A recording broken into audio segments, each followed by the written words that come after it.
ছয় জনগোষ্ঠীৰ লিডাৰ যিবিলাক আছে সেই লিডাৰবিলাকে যিদিনাৰ পৰা হিমন্ত বিশ্ব শৰ্মা আৰু পীযুষ হাজৰিকাৰ পৰা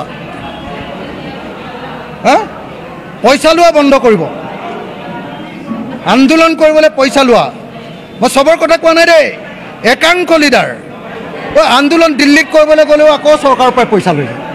তেতিয়াহ'লে জনজাতিকৰণ পাব নেকি?